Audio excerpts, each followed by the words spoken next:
আসসালামু আলাইকুম গাইস, আশা করছি ভালো আছেন, সুস্থ আছেন।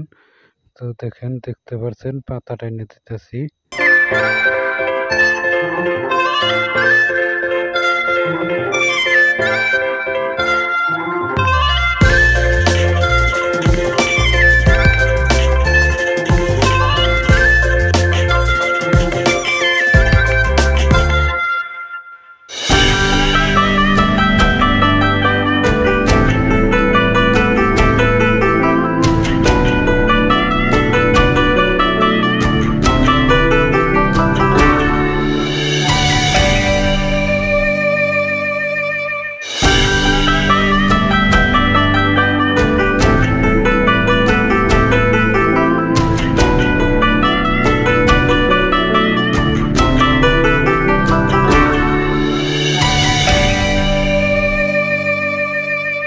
এই ধরনের আরো ভিডিও আছে, আপনারা কি ধরনের ভিডিও চান কমেন্ট করে বলবেন, আর আমার চ্যানেলটা সাবস্ক্রাইব করবেন।